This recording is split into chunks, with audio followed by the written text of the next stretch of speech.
नाशिक शहरामधील पोलिसांनी सिनेस्टाईल पाठलाग करत गांजा तस्कराच्या मुसक्या आवळल्यात। स्टॉप अँड सर्च कारवाईमध्ये गांजा तस्कर पोलिसांना हुलकावणी देत पळाला होता।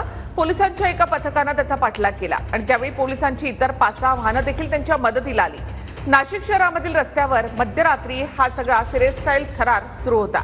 पोलिसांकडून कारवाईमध्ये लाखो रुपयांचा गांजा हस्तगत करण्यात आला आहे।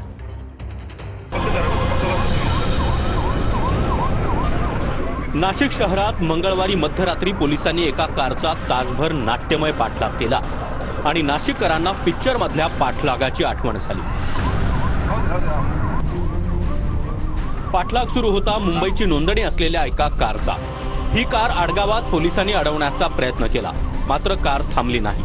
कार पोलिसांना चकवून सुसाट निघाली आणि इथेच सुरू झाला फिल्मी थरार।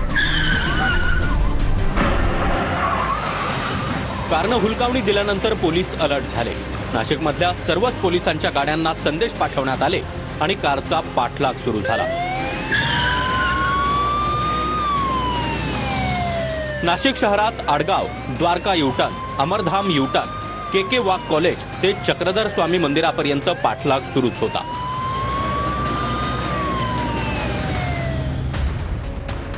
पोलिसांना गाडीत हत्यार असण्याचा संशय होता।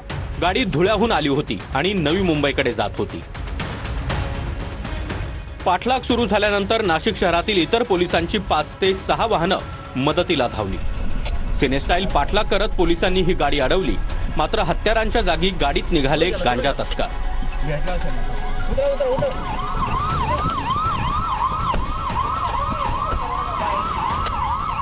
पोलिसांनी 28 किलो गांजा जप्त करत गांजा तस्करांना जेरबंद केलं।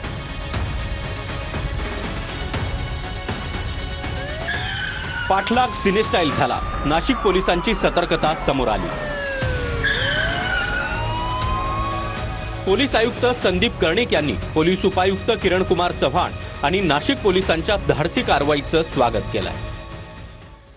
स्टॉप अँड सर्च कारवाई सुरू असताना एक लाल रंगाची गाडी भरधाव वेगामध्ये न जुमानता स्टॉप अँड सर्च कारवाई करण्याच्या करणाऱ्या कर्मचाऱ्यांच्या सरळ अंगावर त्यांनी घालण्याचा प्रयत्न केला आणि पळून गेले। सर्व वाहनांनी सलग सुमारे 1 तास रात्री 2:30 ते जवळपास 3:30 पर्यंत सलग सुमारे 25 किलोमीटर वाहनाचा पाठलाग केला। त्या वाहनामधील एकूण 5 व्यक्ती होते, त्यातील 4 व्यक्ती निघून गेले, परंतु 1 व्यक्तीला पकडण्यात त्या ठिकाणी यश आलेलं आहे आणि या ठिकाणी त्यांनी एकूण 28 किलो गांजा या वाहनासह पकडलेला आहे। या सर्व मुद्देमालाची जप्त किंमत सुमारे 15 लाखाची होती।